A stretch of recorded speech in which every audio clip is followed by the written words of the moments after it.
সঁচাকৈয়ে পৰিতাপৰ বিষয়। বৰ্তমান সময়ত যিবিলাক আপোনাৰ অসংগঠিত যিবিলাক শ্ৰমিক আছে, এই শ্ৰমিকবিলাকৰ যিবিলাক সামাজিক নিৰাপত্তা, যে সামাজিক নিৰাপত্তাবিলাক নাইকিয়া হৈ গৈছে।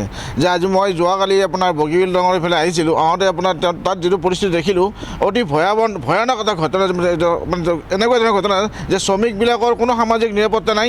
মালিক পক্ষই এনেকুৱা ধৰণৰ মানে বৰ্বৰভাৱে তেওঁলোকক কাম কৰাইছে যে তাত যে কিছুমান ছেফটি পিন লগাব লাগে, চিকিউৰিটি লগাব লাগে, সেইবিলাক কোনো ধৰণৰ নলগোৱাকৈ শ্ৰমিকবিলাকক কাম লগাইছে। কিন্তু তাত পৰিতাপৰ বিষয় যে শ্ৰমিকবিলাকক প্ৰশ্ন তেওঁলোকে কোনো ধৰণৰ ক'ব নোৱাৰে। তেওঁলোকে যিবিলাক অসংগঠিত শ্ৰমিক, তেওঁলোকে এইবিলাকৰ বিষয়ে নাজানে।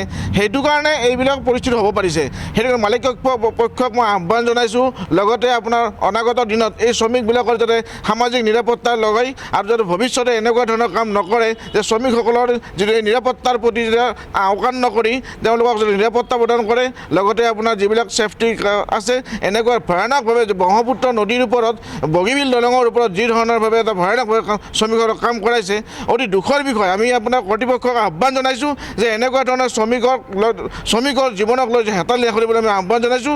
লগতে অতি শীঘ্ৰে যিসকল শ্ৰমিক তাতে কাম কৰি আছে, কৰ্মৰত অৱস্থাত আছে, তেওঁলোকক অনতিপলমে এই ছেফটি দিবলৈ আমি দাবী জনাইছোঁ।